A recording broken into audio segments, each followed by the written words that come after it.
Le rôle d'Adam sur la terre. Tel sera le thème de notre étude. Le rôle d'Adam sur la terre. Tel sera le thème de cette étude. La Bible dit que l'être humain est un être spécial parmi tous les êtres que Dieu a créés. Au sujet de la création de l'homme, nous lisons que Dieu dit « Faisons l'homme à notre image, selon notre ressemblance, et qu'il domine sur les poissons de la mer, sur les oiseaux du ciel, sur le bétail, sur toute la terre et sur tous les reptiles qui rampent sur la terre. » Et il semble que la domination est le but final de la création de cet être pensant. L'homme, avec H majuscule, vous lisez homme. Le père de tous les êtres humains. Tous les êtres humains de la race pure. Les hommes avec H. C'est l'homme qui était saint sur le plan génétique. Nous parlons de la génétique spirituelle. En tenant compte de la notion de vulnérabilité vis-à-vis du péché. Sur ce plan de la génétique spirituelle, Adam avec H majuscule était donc un être qui était génétiquement libre du péché, vide du péché, vide même de la pensée de faire mal.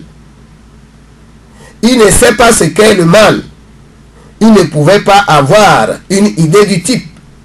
Le mal ne pouvait venir en lui. Adam n'était pas innocent, mais Adam était scient.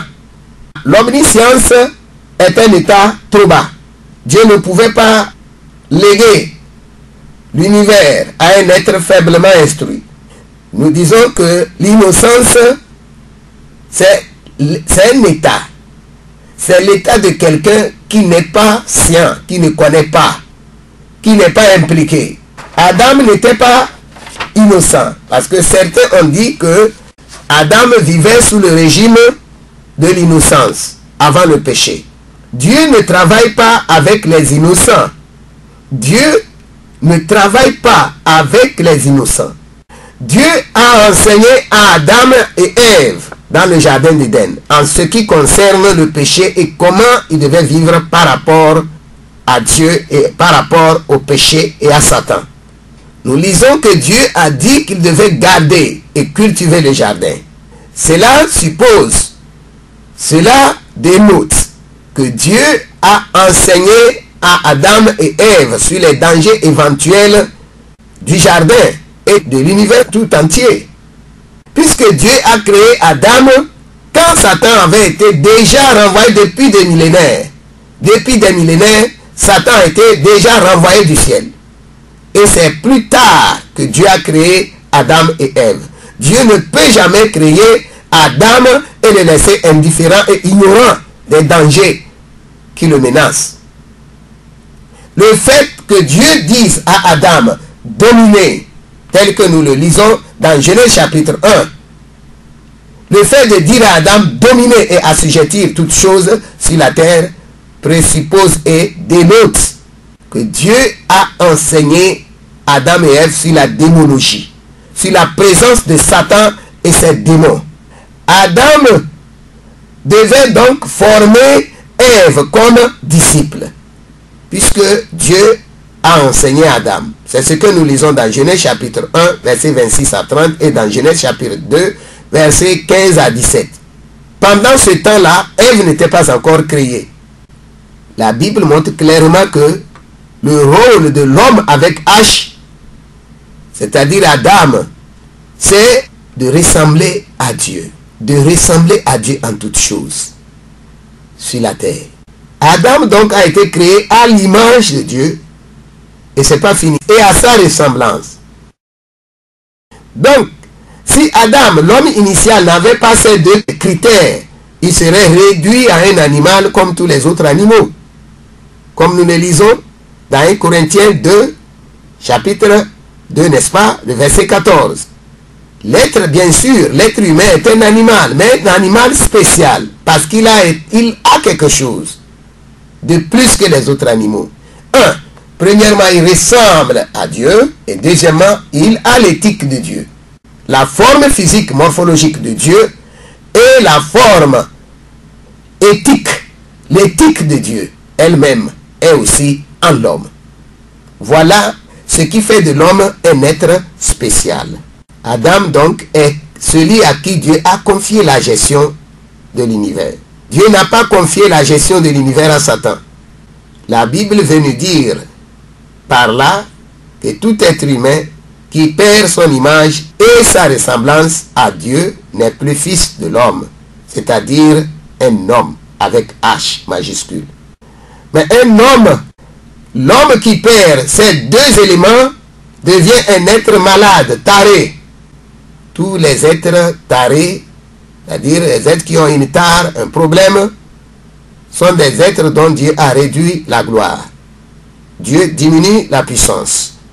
Il rabougrit cet être. En conséquence, ces êtres ne sont plus ce qu'ils avaient été créés pour être, mais ils deviennent d'autres choses. Des êtres rabougris, étranges. Ce qui fait de l'homme, ce qui fait de nous des êtres humains, c'est deux choses. Imaginez quelqu'un qui, quand Dieu a créé l'être Adam et l'être Ève pour qu'ils vivent ensemble, imaginez quelqu'un qui ne vit pas ainsi. Au lieu de vivre avec Ève, il vit avec Adam. Si Dieu avait créé Adam, imaginez aujourd'hui quelqu'un, au lieu de se marier à une femme, se marier à un homme. Ou une femme, au lieu de se marier à un homme, se marier à sa voisine, une autre femme. Est-ce qu'ils sont dans le plan primitif de Dieu? Non. Alors l'Éternel dit, mon esprit ne restera pas à toujours dans l'homme, car l'homme n'est que chair, et ses jours seront de 120 ans. Les géants étaient sur la terre en ces temps-là, après que les fils de Dieu furent venus vers les filles des hommes, et qu'elles leur eurent donné des enfants. Ce sont ces héros qui furent fameux dans l'Antiquité. L'Éternel vit que la méchanceté des hommes était grande sur la terre, et que toutes les pensées de leur cœur se portaient chaque jour uniquement vers le mal. L'Éternel se repentit d'avoir fait l'homme sur la terre, et il fut affligé en son cœur. Genèse 6, versets 3 à 6. Je regrette que certains se sont indignés. Quand ils ont lu ce passage, ils ont dit que pourquoi Dieu a dit qu'il se repent. Est-ce que Dieu est un homme pour se repentir? J'ai dit, mes bien-aimés, il faut chercher plutôt à connaître le cœur de Dieu. Dieu a créé l'être humain. Et il avait une vision, un plan. Dieu attendait de l'homme quelque chose. Et c'est ce qu'il attend de l'homme.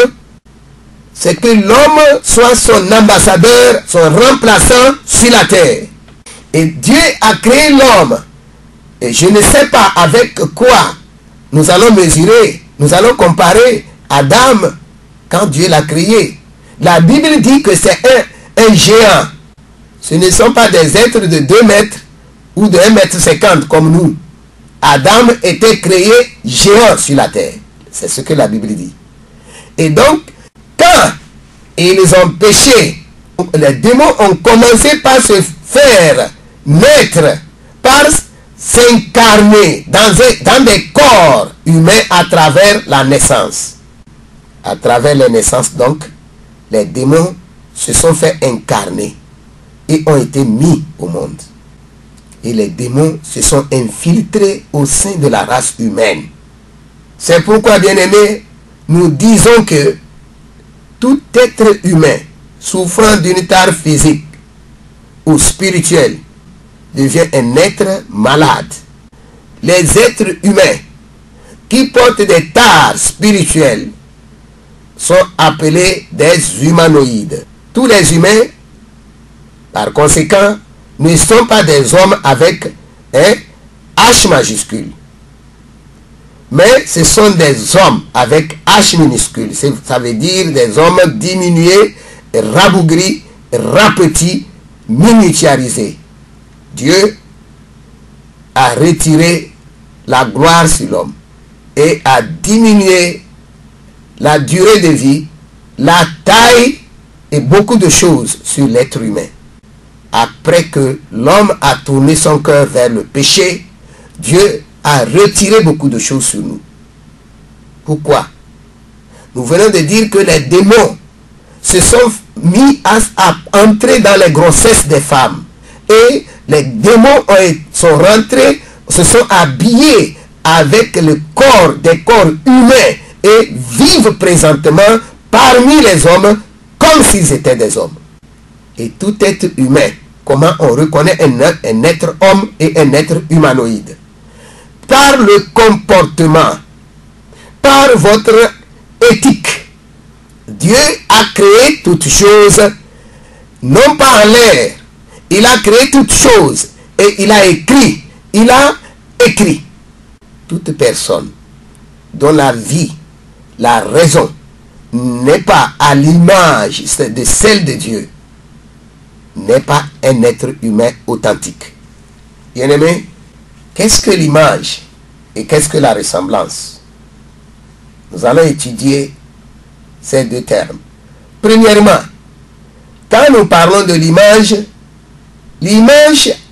de Dieu que Dieu avait mise en Adam en le créant, c'est tous les aspects qui faisaient qu'Adam ressemblait à Dieu sur le plan morphologique. La tête, les yeux, les cheveux, les pieds, les doigts, le langage, etc. Dieu nous a créés à son image, sur le plan morphologique. Aujourd'hui, nous allons rencontrer des gens qui ont dénaturé leur image naturelle. Ils ont copié certains peuples ou certains animaux. Récemment, sur Internet, on montrait quelqu'un qui a développé certains caractères d'un lion sur sa face. Certains caractères de lion sur sa face. Il y a des gens qui ont dénaturé leur forme, leur morphologie, leurs cheveux ou leur nez ou quelque part de leur corps, une partie de leur corps en vue de ressembler à quelqu'un d'autre ou à quelque chose d'autre. Tous ces efforts sont ce que nous appelons la dénaturation ou l'altération de l'image primitive de Dieu en nous. L'image de Dieu, l'image primitive de Dieu en toi, c'est ça. Si elle est en toi, tu as un acquis. Mais ceux qui ont un complexe d'infériorité, ou un complexe de supériorité vis-à-vis, enfin dans le domaine des critères morphologiques humains, ceux-là ont une certaine insécurité ou une instabilité dans leur comportement ou dans leur compréhension de la vie sur la terre. Ils sont dans un état d'âme d'insécurité ou dans un état d'âme d'insatisfaction. Tantôt, on peut accuser Dieu ou accuser sa nation ou ses parents d'être nés noirs ou d'être, quelqu'un peut être mécontent parce qu'il a des cheveux noirs, il a une peau noire, ou pourquoi je ne suis pas né blanc ou que je ne suis pas né noir. Tout ça, toutes ces choses, quand quelqu'un les a en lui-même, cette personne, elle n'est pas en train de se réjouir de la création. Elle n'est pas dans la joie parfaite. Vous êtes joyeux de votre création. Vous êtes joyeux de Dieu. Vous êtes joyeux de votre vie. Vous participez à la vie de joie, à la joie de Dieu. Quand vous rendez grâce à Dieu, vous remerciez Dieu pour votre corps, la forme de votre corps, la forme de votre bouche, la forme de vos pieds, la forme de votre corps en général. Que vous soyez né paralytique ou aveugle, quelle que soit la forme de votre corps, frères et sœurs, rendons grâce à Dieu. Rendons grâce à Dieu. En le faisant, nous faisons preuve de la connaissance de Dieu en nous. Qu'est-ce que c'est que la ressemblance? La ressemblance fait appel à l'éthique. La ressemblance à Dieu primitive est l'éthique primitive que Dieu a mise en Adam et en Ève. C'est le caractère de Dieu que Dieu a mis en Adam afin qu'Adam puisse pouvoir jouer le rôle que Dieu attend de lui, le domaine dans lequel Dieu l'a placé.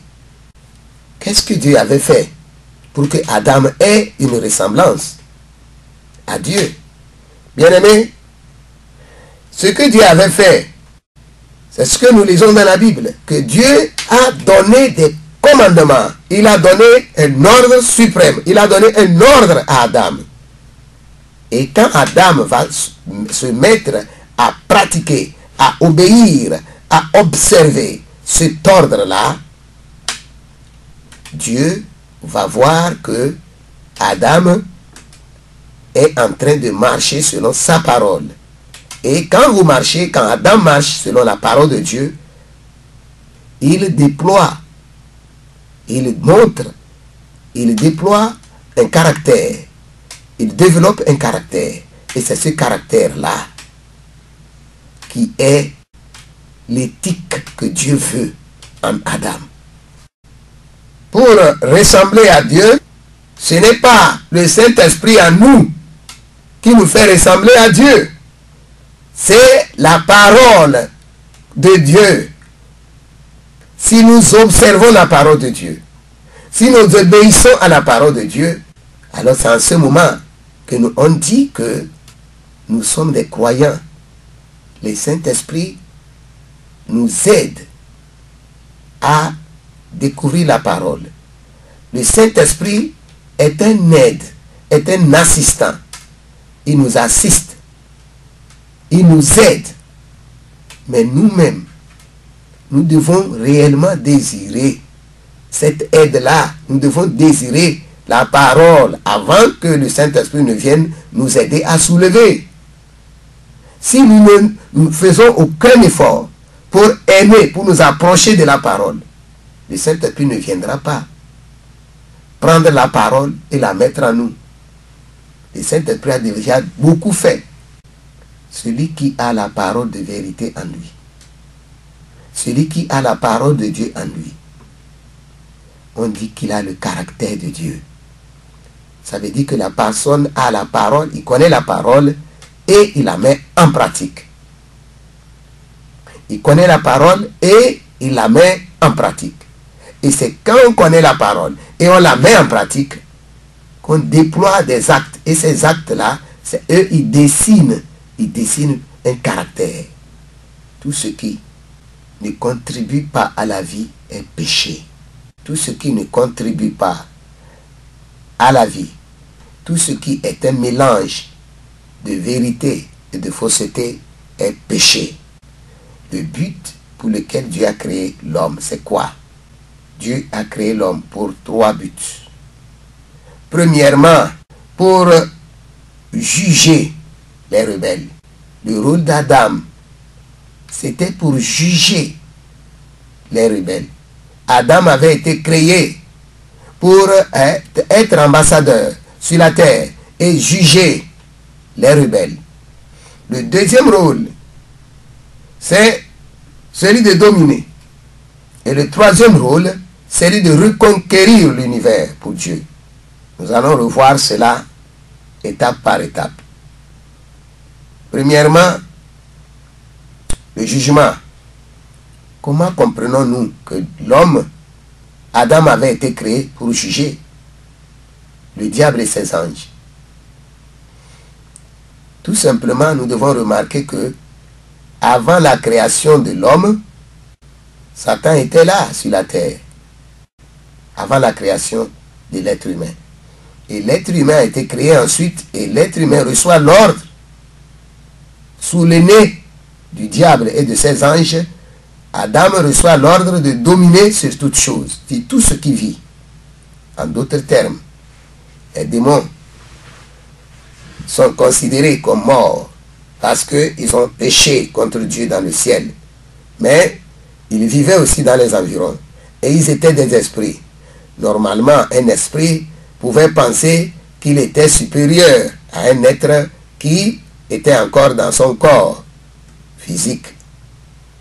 Mais c'est celui qui est encore dans son corps physique qui a reçu l'ordre de dominer sur toutes choses. Et quand nous lisons 1 Corinthiens 6, le verset 2 dit: ne savez-vous pas que les saints jugeront le monde? Et si c'est par vous que le monde est jugé, êtes-vous indigne de rendre les moindres jugements? Le verset 3 finit par dire, je le cite: ne savez-vous pas que nous jugerons les anges et nous ne jugerons pas à plus forte raison les choses de cette vie? Nous lisons ici clairement que l'apôtre dit que nous, c'est-à-dire nous les humains, régénérés bien sûr, qui avons cru en Jésus-Christ, c'est nous qui allons juger les anges. Autrement dit, Adam dans le jardin d'Éden était un chrétien. Adam vivait la vie de domination. Adam avait donc été créé pour juger les anges. Si on veut parler d'un saint, d'un homme puissant, c'est Adam et Ève qui avaient cette puissance-là. Bien-aimés, le but de la création d'Adam, nous sommes en train de dire que le premier but, c'est de juger les rebelles, c'est-à-dire Satan et ses anges, qui étaient chassés du ciel et qui vivaient dans l'univers. Adam était saint. Il avait la parole de Dieu en lui. Il avait l'image de Dieu en lui. Il ressemblait à Dieu sur le plan éthique. Ne vous laissez pas tromper par les religions. Il y a des religions qui disent que Adam et Ève étaient de leur religion. Je dis, ne vous laissez pas tromper. Adam et Ève ne sont pas des religieux. Il n'y avait pas de chapelet, il n'y avait pas de boubou blanc. Adam et Ève avaient pour devoir que d'obéir et de mettre en pratique l'ordre suprême. L'ordre suprême était quoi? L'ordre que Adam et Ève avaient reçu, c'est de cultiver et de garder le jardin d'Éden. Voilà l'ordre qu'ils avaient reçu. Cultiver et de garder le jardin d'Éden. Et nous avons dit que cultiver, c'est développer. Et garder, c'est préserver contre les assaillants, c'est-à-dire Satan et ses anges. Développer le jardin. Pourquoi? Développer le jardin montre que Adam doit étendre la puissance de son royaume, c'est-à-dire le jardin d'Éden, étendre sa domination sur toute la terre et à partir de là, dans toutes les étoiles, sur toutes les galaxies, Adam devait reprendre le contrôle de tout l'univers. Et nous avons dit que ce n'était pas Adam de 1,65 m. Adam était un géant que Dieu a créé. Quand Dieu l'a créé, il était un géant. C'est à travers la vie de Jésus-Christ et de l'Église que nous voyons clairement aujourd'hui le plan de Dieu, la volonté de Dieu à travers la vie d'Adam. Adam a été mandaté à travers sa vie. Il va juger et condamner les démons. Et c'est lui qui doit juger les rebelles. Quand est-ce que Jésus-Christ a dit « Je voyais Satan tomber du ciel comme un éclair » dans Luc 10, au verset 18, Jésus a dit « Je voyais Satan tomber du ciel comme un éclair ». Quand est-ce que Satan a été définitivement chassé du ciel? Parce que nous savons que dans Apocalypse 12, au verset 8 et 9, il est écrit que Satan, sa place n'a pas été trouvée dans le ciel et ils ont été chassés du ciel. Dieu l'a précipité dans une nouvelle création qui s'appelle univers. Et Dieu l'a placé dans l'univers. Quand est-ce que Satan a été définitivement rayé du ciel? La Bible dit, dans Luc 10 au verset 17, nous lisons, les 70 revinrent avec joie disant, Seigneur, les démons même nous sont soumis en ton nom. Et le verset 18 de dire, Jésus leur dit, je voyais Satan tomber du ciel comme un éclair. Je répète la question, quand est-ce que Jésus-Christ a dit, je voyais Satan tomber du ciel comme un éclair? C'est quand, pour la première fois, depuis la chute du jardin d'Éden, un être humain a marché pour Dieu. Quand un être humain est revenu à Dieu, a marché pour Dieu, a proclamé la justice de Dieu, c'est ce jour-là que Satan a été définitivement chassé du ciel. Qu'est-ce que je suis en train de dire? Quand Jésus-Christ a envoyé les 70, il a envoyé 70 humains, 70 êtres humains comme vous et moi. Allez et prêchez la justice. Dites aux gens que Dieu est bon. Allez proclamer que Dieu est bon. Quand vous avez été créés pour régner. Maintenant, voilà ce que vous avez perdu avec le péché d'Adam dans le jardin d'Éden. Dieu a réparé cela. Dieu vous a ramené votre autorité. Dieu vous redemande. Dieu a encore besoin de vous. Soyez réconciliés avec Dieu. Venez vous réconcilier avec Dieu. Ce que Dieu vous avait donné dans le jardin d'Éden est revenu. Ce que vous avez perdu dans le jardin d'Éden, Dieu vous le ramène. En Christ, Dieu vous le ramène. Voilà, c'était le message que Jésus-Christ a enseigné à 70 personnes, 70 êtres humains. Et quand ils sont partis, ils ont déclaré fidèlement ce message de réconciliation entre l'homme et son Dieu. Et quand les hommes ont commencé par proclamer la justice de Dieu sur la terre, qu'est-ce qui s'est passé? En ce moment, Satan était dans l'univers. Mais, comme nous l'avons dit dans les autres messages, quand vous parlez de ciel, le ciel physique et le ciel spirituel, il y a une relation entre le ciel spirituel et le ciel physique. Le ciel physique n'est pas éloigné du ciel spirituel. Et je veux simplement dire que notre ciel physique est un ciel relatif. Pour nous créer, Dieu a déchiré l'éternité pour nous créer.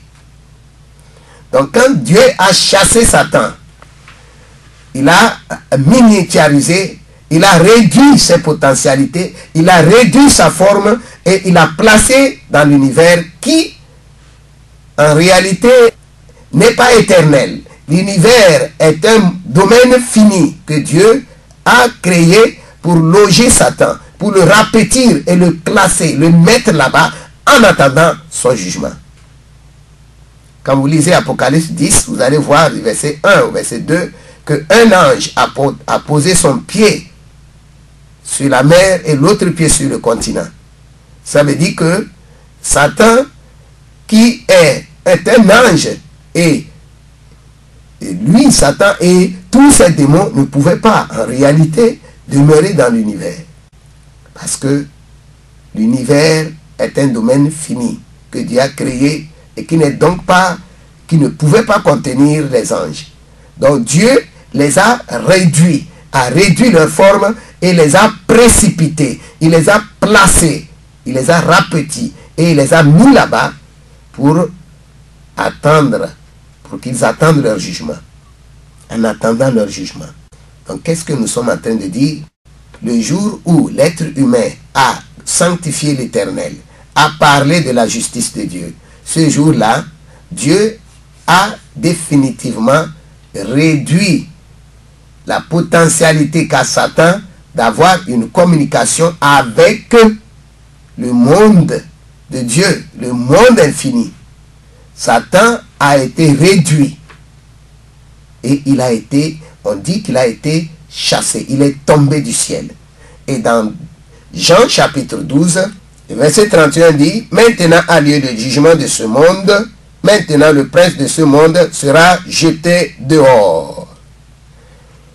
Et tous ces éléments, cet événement dont nous venons de parler est presque le même que celui dont nous venons de parler. Ce maintenant dont parle le Seigneur ici, il parle du jour où Satan a été chassé, il a été mis complètement dehors.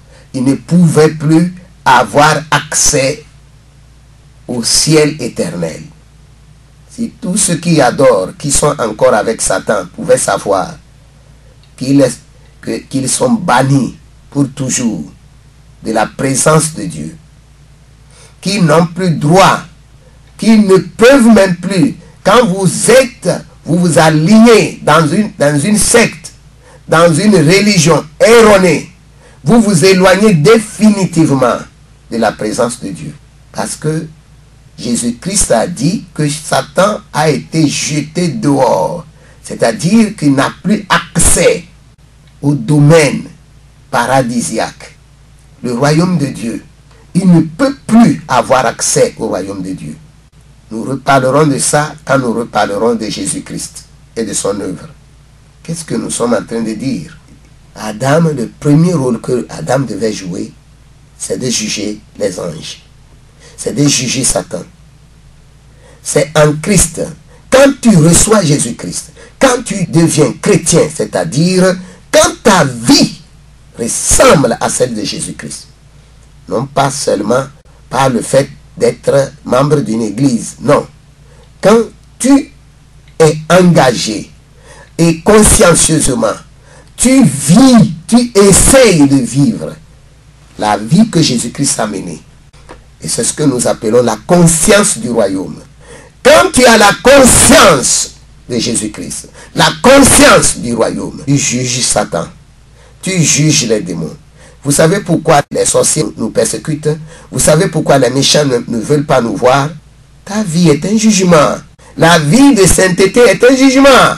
Pour les pécheurs et ceux qui font le mal, quand ils voient ta vie, ils t'envient et tu les gênes.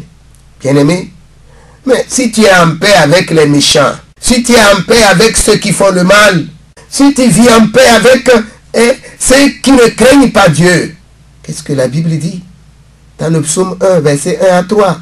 Si tu es en paix avec les méchants, c'est que tu es méchant. Tu n'es pas chrétien. Si vraiment tu es en paix, tu es chrétien, tu vis la vie éternelle. Si tu vis la vie éternelle, les démons vont te haïr. Ils vont avoir peur de toi. Je regrette parce que ce n'est pas le thème que nous sommes en train de développer. Certains enseignent la vie éternelle comme si c'était un cadeau du ciel, un colis. La vie éternelle est une vie, c'est un comportement. Tu l'as ou tu ne l'as pas. Si tu la vis, tu l'as. Tu ne la vis pas, tu ne la vis pas, tu ne l'as pas. La vie éternelle doit se vivre. On doit apprendre à la vivre. Ephésiens 5, verset 1 dit, soyez mes imitateurs comme je le suis moi-même de Christ. Et nous devons imiter Jésus-Christ. Soyez des imitateurs de Dieu comme des enfants bien-aimés. Ephésiens 5, verset 1. Soyez des imitateurs de Dieu comme des enfants bien-aimés. Si vous imitez Dieu, c'est-à-dire vous imitez la vie que Dieu a menée à travers un corps humain, Jésus. Si vous imitez cette vie que Dieu a menée en Jésus, alors vous vivez la vie éternelle. Et quand vous vivez la vie éternelle, pour les sorciers, les méchants, les mauvais de cette terre, quand ils entendent même votre voix, ça les énerve. Tout simplement parce que votre vie les juge. Et ce n'est pas Dieu qui jugera Satan. Ce n'est pas Dieu qui jugera le sorcier qui est dans ton quartier ou dans ta maison. C'est ton comportement qui va lui montrer. C'est ton comportement qui le convainc qu'il a déjà échoué, qu'il a tort, qu'il est mauvais, qu'il est négatif, qu'il est chargé de mort il ne donne pas la vie. Il est incapable de préserver la création. Il est incapable de construire. Il n'est pas maçon. Le chrétien est le vrai maçon. La pierre qu'ont rejeté ceux qui bâtissaient dans la chair est devenue la principale de l'angle. Bien-aimé, le monde peut te refuser. Le monde peut te haïr. Le monde peut te faire la guerre. Mais sache que Dieu est avec toi. Quand tu vis la persécution, quand tu vis le haïssement, sache que Dieu est avec toi. Ceux qui croient qu'ils peuvent construire le monde sans Dieu, ils sont des bâtisseurs inutiles. Toutes leurs œuvres est vanité et néant, sera détruit par le feu, par la colère de Dieu. C'est pourquoi, vous qui êtes sages, vivez la vie correcte et à l'image de Dieu. Et vous vivez en ce moment la vie impérissable que Satan ne peut pas détruire. Et c'est cette vie qu'on appelle vie éternelle. N'attendez pas que demain j'aurai la vie éternelle. Vivez la vie éternelle aujourd'hui. Et en le faisant, vous démontrez la justice de Dieu sur la terre. Le deuxième rôle que Adam doit jouer, c'est la domination. La domination. Si tu es incapable de juger, tu ne peux pas dominer. Imaginez que tu vis avec une prostituée, un coureur de jupons et une coureuse de pantalons. Et tu es en paix avec de telles personnes et tu partages leur argent, tu partages leur nourriture et tu es en paix avec ces gens. Tu profites de leur vie de péché. Tu vis du fruit du péché. Et tu ne dénonces pas le péché. Mais tu te crois un homme de Dieu. Des hommes de Dieu qui reçoivent des financements de sociétés secrètes. Qui reçoivent des financements de sociétés impures. Des hommes de Dieu qui reçoivent des financements des sociétés, des homosexuels. Qui collaborent avec des sociétés. Qui font la guerre à l'ordre suprême. Ces gens, ces hommes de Dieu, je dis, ils sont déjà jugés.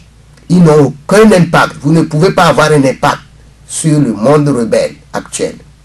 Tu seras un ballon joué, un chiffon piétiné. La Bible ne parle pas en vain. La Bible ne parle pas en vain. Jésus-Christ a dit que dans les derniers jours, les puissants des cieux seront ébranlés.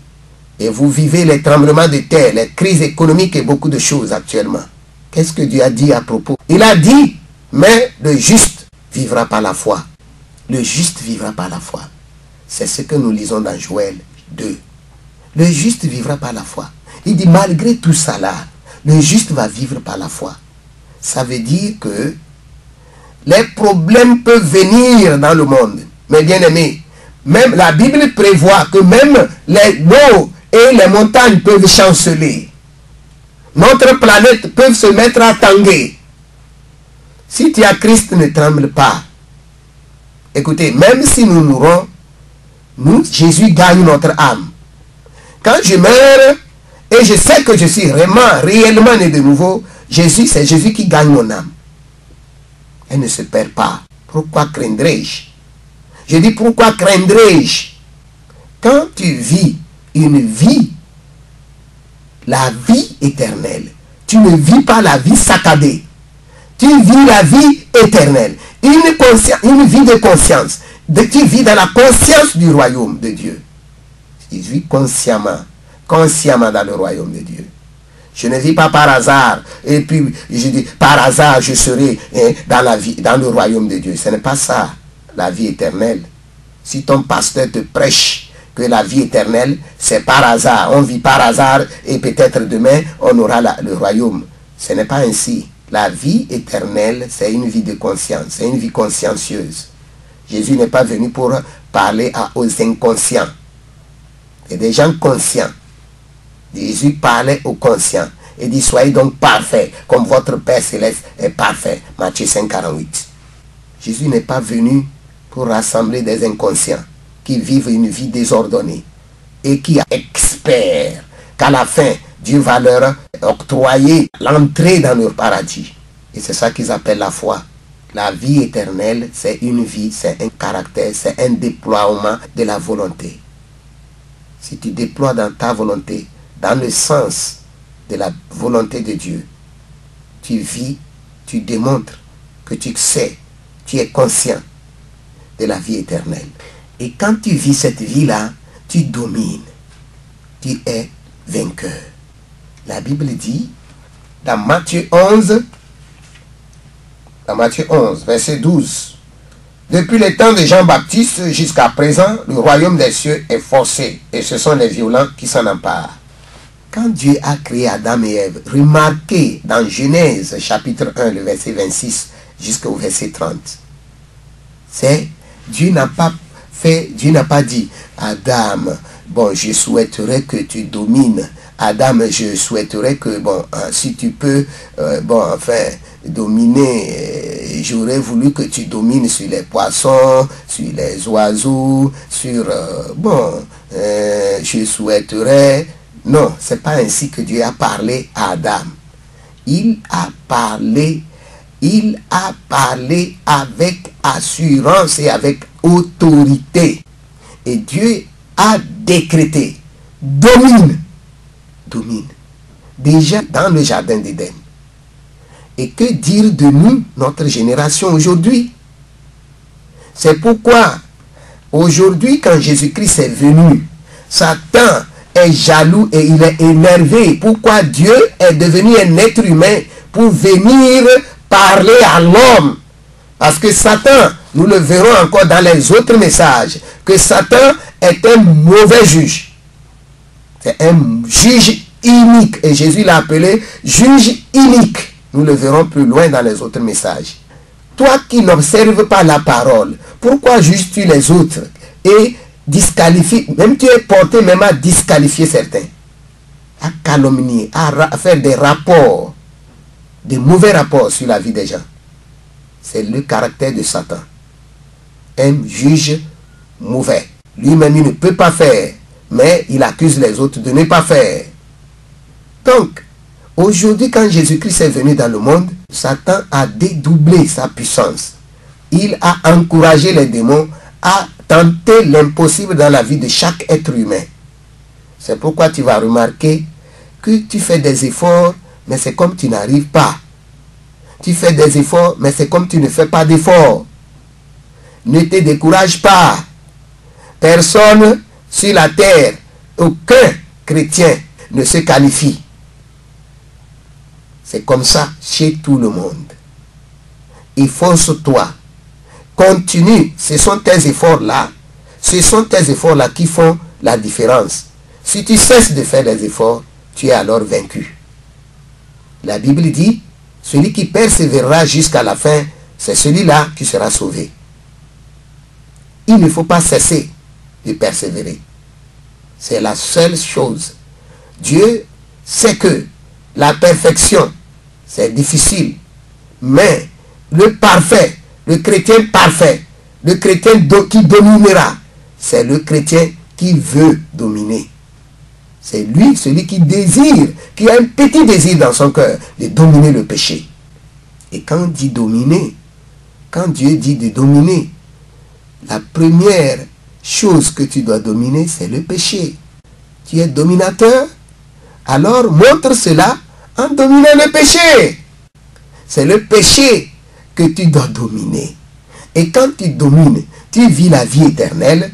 Les démons te respectent et ils ont peur de toi. Parce que ils voient, ils savent que c'est Dieu, la vie de Dieu que tu vis. Et ils ne peuvent pas te toucher. Le troisième et le dernier rôle que Dieu attendait d'Adam dans le jardin d'Éden et attend de nous aujourd'hui en Jésus-Christ, c'est quoi? C'est la reconquête de l'univers. Nous lisons dans Romains chapitre 8, verset 19, dit, aussi la création attend-elle avec un ardent désir la révélation des fils de Dieu.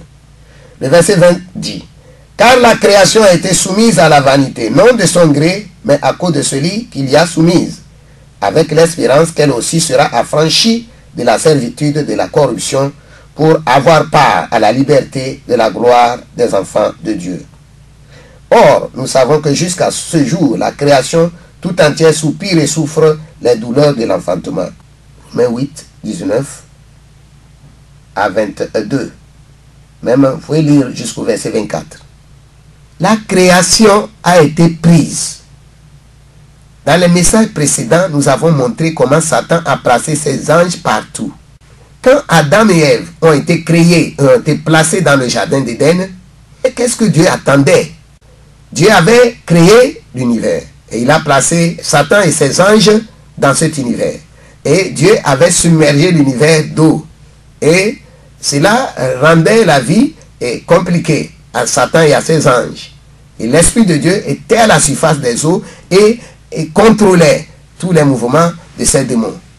Donc qu'est-ce qui se passe? Dieu, après, a eu l'idée de créer la race humaine qui va rendre gloire à Dieu dans l'univers, qui va adorer Dieu dans l'univers. Et quand Dieu nous a créés, il a arrangé notre domaine d'habitation, qui est un domaine paradisiaque. Et l'objectif de Dieu, c'est que Adam étende son dominion. Il étend son dominion. Parce que tout lieu que foulera la plante des pieds d'Adam et sa postérité, ce tout lieu que foulera leurs pieds seront convertis en Éden. Voilà, l'Éden devait se développer et aller partout où Adam devait être. Et Adam va vivre dans l'univers. Satan pourra alors recevoir un enseignement. Satan pourra alors apprendre de l'homme la crainte de l'Éternel. Satan devait alors apprendre de l'homme et comprendre ses erreurs et ses fautes. Et c'est ce qui constitue le jugement que l'homme devait prononcer à l'endroit de Dieu. Et l'homme donc devenait le témoin de Dieu sur la terre. Bien-aimé, quand Adam, le témoin de Dieu, arrive à un lieu, arrive dans un pays, arrive sur un continent, arrive sur une planète, il apporte la gloire de l'homme, qui est en réalité la gloire de Dieu. Adam apporte la gloire de Dieu partout. Donc, Adam devait donc amener la gloire de Dieu partout où il va arriver. Et en le faisant, Adam est en train de reconquérir la création pour Dieu. La Bible dit que la création a été soumise au péché, à la vanité, au méchant Satan. Dieu, en plaçant Satan dans sa création, en quelque sorte, a soumis l'univers donc à l'autorité de Satan. Il a soumis l'univers à Satan. Donc en créant l'homme, c'est l'homme qui devait ramener, il devait reprendre l'univers des mains de Satan. C'est ça que la Bible nous dit. Et ici, ce qui est triste, la Bible dit au verset 19 que la création attend-elle avec un ardent désir la révélation des fils de Dieu. Qu'est-ce que cela veut dire? Cela veut dire que jusqu'aujourd'hui, le soleil, la lune, les étoiles, les arbres, les carrefours, les océans, les fleuves, les lacs attendent leur délivrance. Ils attendent leur délivrance. Certains arbres ont été déclarés arbres fétiches. Certains terrains ont été déclarés terrains fétiches. Certaines montagnes ont été déclarées montagnes fétiches. Certains océans, certaines parties du monde sont intouchables et inapprochables. Quand vous y approchez, vous serez frappé par une malédiction ou un malheur. Pourquoi? Parce que Satan a placé ses anges, une population invisible là-bas, qui font leur loi. La terre est envahie par les démons. La terre est envahie par les puissances sataniques. Et Dieu attend que dans chaque milieu dans le monde, dans chaque milieu, dans chaque continent, dans chaque petite cellule de la terre, il y ait quelqu'un qui connaisse Dieu, qui connaît et qui sait comment invoquer le nom du Seigneur et qui vit la vie éternelle. Dieu veut voir des gens qui sont conscients, qui vivent consciencieusement, qui qui vivent dans leur cœur la vie éternelle. Et ces gens, c'est leur présence seule, transporte la gloire de Dieu là-bas et met en déroute, met fin au règne du diable qui a duré des millénaires. Partant de la terre, l'univers tout entier va recevoir sa délivrance. Voilà le troisième rôle que Adam devait jouer sur la terre. Maintenant, est-ce que ça a marché? Est-ce que Dieu, après la chute d'Adam, il y a une solution? Est-ce qu'il y a solution? Si Jésus est la solution, est-ce que ça a marché? Bien-aimé, oui. Jésus est la solution au plan de Dieu qui avait été détruit dans le jardin d'Éden. Nous lisons dans la Bible que Jésus-Christ a marché sur l'eau. Nous lisons dans la Bible que Jésus-Christ a multiplié les 5 pains et plusieurs milliers de personnes ont mangé les 5 pains et on a encore ramassé 12 paniers. Nous lisons dans la Bible que Jésus-Christ, dans Luc chapitre 7, Jésus-Christ a ressuscité, est mort. Dans Jean chapitre 11, nous lisons que Jésus a ressuscité Lazare, qui est mort 4 jours. Il a ressuscité Lazare 4 jours après sa mort. Et nous lisons aussi que Jésus lui-même est ressuscité 3 jours après sa mort. Qu'est-ce que nous comprenons par tout cela? Les miracles de Jésus-Christ ne sont pas des ornements. Les miracles de Jésus-Christ sont des signes. Et il a fait ces signes pour nous montrer que voilà notre don. Voilà ce que Dieu nous avait réservé dans le jardin d'Éden. Et voilà ce que nous avons méprisé en optant pour le mal, en optant pour le péché.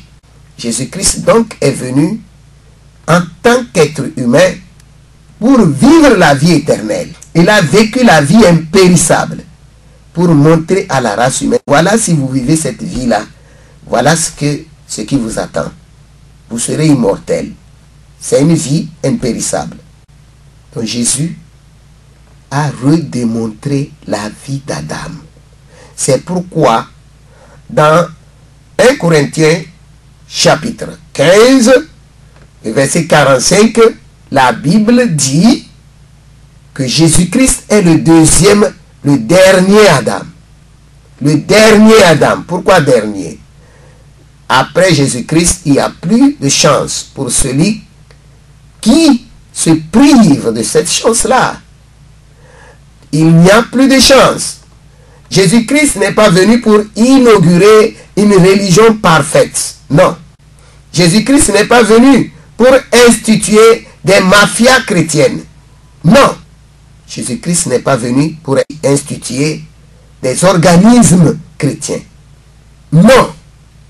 Il est venu pour vivre, démontrer la vie éternelle. Il a vécu consciencieusement la vie éternelle.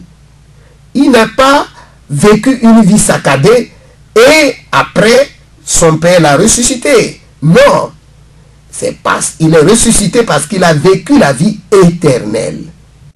Donc Dieu, en créant Adam et Ève, a prévu une vie pour Adam et Ève, des buts pour Adam et Ève. Et Adam, pour atteindre ses buts, a vécu. Il a vécu la parole. Il s'est mis à pratiquer la parole. Et nous avons vu que quand il a raté de pratiquer une fois la parole, il a tout perdu. C'est pourquoi aujourd'hui, ceux qui ne prennent pas soin de leur vie par rapport à la volonté de Dieu, à la parole de Dieu, ils se trompent, ils n'ont rien. Ils n'ont rien. Les preuves. Est-ce qu'il y a des preuves du succès de la démonstration de Jésus-Christ? Oui. Les preuves, c'est que Jésus lui-même est mort. Il a dit dans Matthieu chapitre 12, au verset 38, il a dit aux pharisiens, vous n'avez pas. Les pharisiens demandaient un signe. Et Jésus leur a dit, il ne vous sera donné aucun autre signe.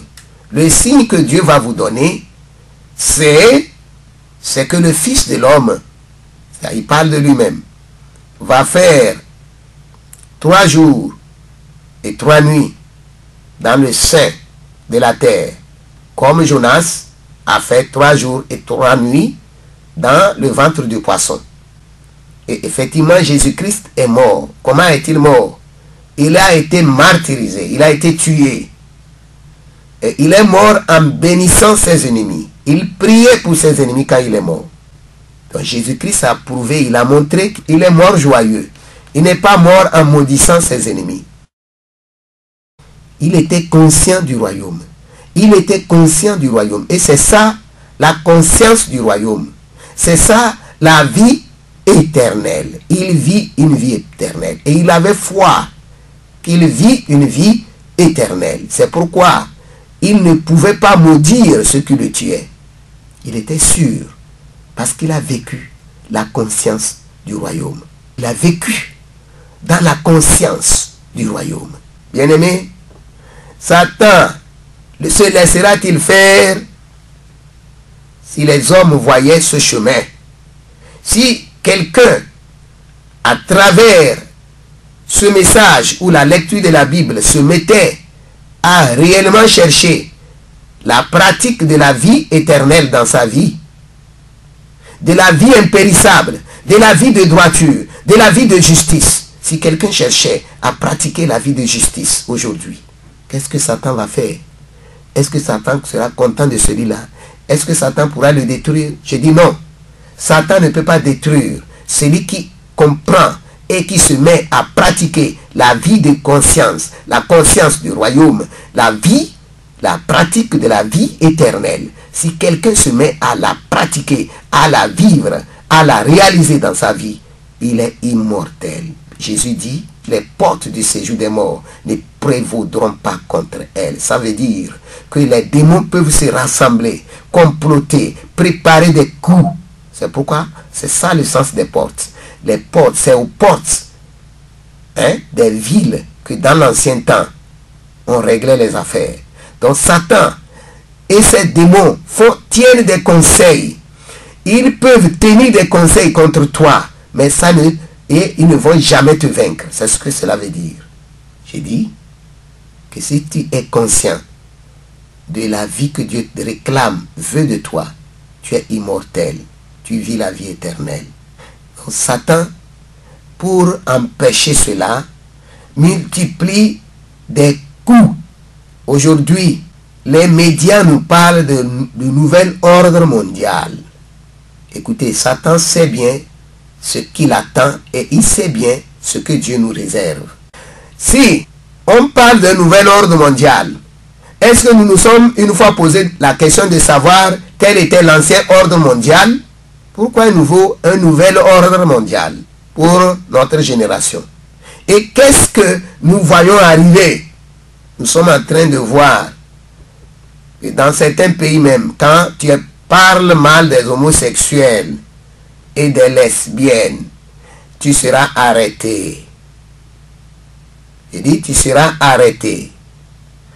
Et laissez-moi vous dire que l'intention de l'Antéchrist qui est déjà là, l'intention de l'Antéchrist, c'est que toutes les nations soient ainsi.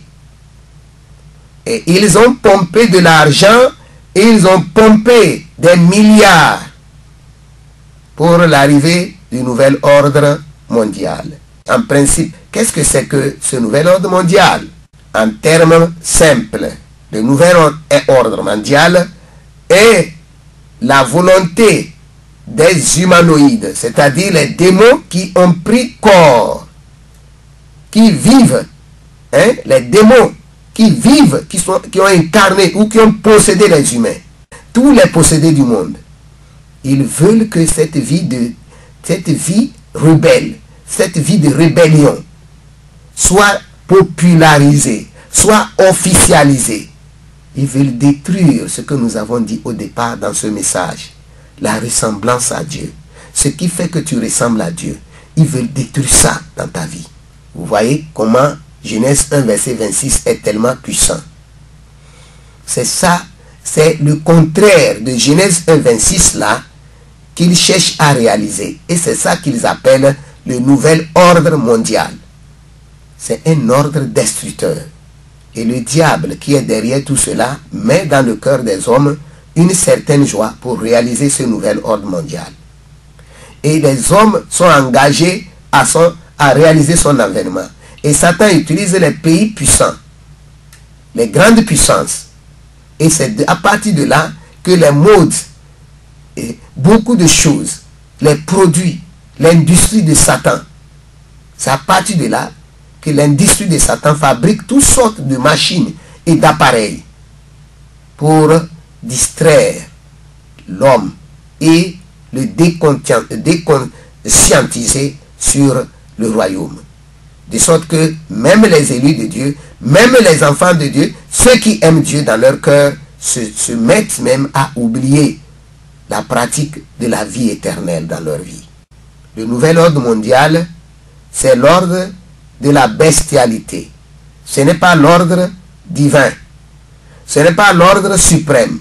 C'est l'ordre qui vient de l'enfer, de l'abîme, du mal, du dérèglement, de la corruption, de la tricherie, de la mort, des guerres, de la crise économique, pour s'emparer des âmes, pour mettre les gens au pied de mur, pour amener les gens à se soumettre à certaines choses, pour amener les nations à genoux, afin qu'elles acceptent signer des contrats. C'est ça le nouvel ordre mondial. Et le rôle de l'Église aujourd'hui, s'il y a vraiment un seul qui croit en Jésus-Christ, si je dis s'il y a un seul qui croit en Jésus-Christ, le nouvel ordre mondial, oui, je dis le nouvel ordre mondial, ne va pas avoir les choses faciles. Il sera combattu, il sera dénoncé, il sera combattu. Il ne pourra pas envahir toute la terre.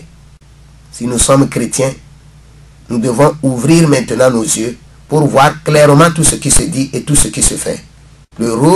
Ton rôle, c'est d'abord de juger, de dominer et d'assujettir.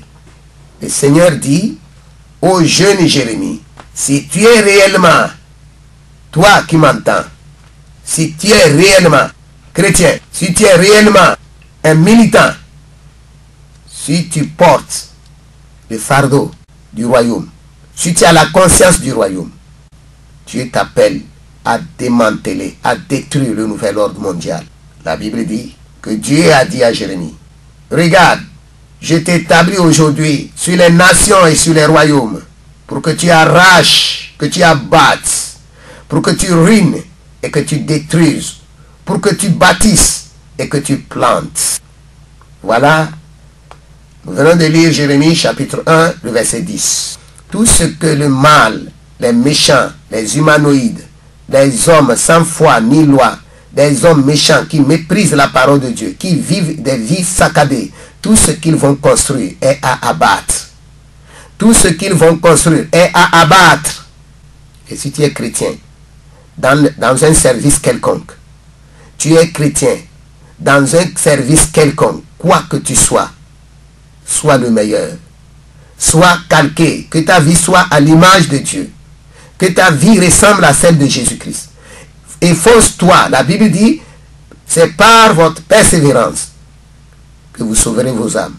Efforce-toi à faire quelque chose qui ressemble à Dieu. Et demande-toi, si Jésus était précisément dans ce que je suis, ce qui est devant moi, qu'est-ce que Jésus ferait? Et si tu te poses cette question à tout bout de champ, devant chaque situation, Dieu sera ton ami. Le Saint-Esprit pourra t'aider. Mais si tu poses des actes et après tu vas faire 10 jours de jeûne, frère, tu n'auras pas de victoire dans ta vie. Ce n'est pas par les jeûnes que Dieu nous livre le monde. C'est par la conscience du royaume. C'est par la vie éternelle. C'est la pratique de la parole de Dieu. Jésus dit, vous êtes mes amis si vous faites ce que je vous commande. Dans Jean 15 au verset 14. Il dit, demeurez en moi et je demeurerai en vous. Dans Jean chapitre 15 encore au verset 4. Si tu demeures, si tout ce que tu fais est en Dieu, si tu es lié à Dieu, pas en esprit, c'est-à-dire par tes idées. J'ai dit par tes idées. Les idées sont les fondements, la base de toutes les actions des hommes, de toutes les races. Les idées. Mon frère et ma soeur, si les idées que tu reçois, viennent de la parole de Dieu, tu as dominé, tu vas dominer. Quand Adam a reçu l'idée qu'il lui manque une Ève, une femme, un être semblable à lui, Dieu l'a fait dormir et Dieu a fait venir sa femme. Bien-aimés, nous avons été créés pour collaborer avec Dieu à travers les idées. En lisant la parole, en gardant la parole en toi, ton esprit peut former les idées avec la parole. Mais si ton esprit est vide de parole de Dieu, avec quoi ton esprit formera-t-il ces idées? Ton esprit sera obligé de former les idées avec les caractères du monde, avec les choses du monde. Et en ce moment, tu ne vas plus dominer. Les démons incarnés, habillés de corps humain vont t'influencer. Et ils vont t'imposer leur vie qu'ils appellent le nouvel ordre mondial, c'est-à-dire le monde corrompu, le monde sodomial, l'homosexualité. Nous reviendrons sur tout ceci. Souviens-toi que tu as été créé pour dominer. Et tu ne peux pas dominer si tu te sépares de ton Dieu. Joins-toi à Dieu, lie-toi à Dieu et domine.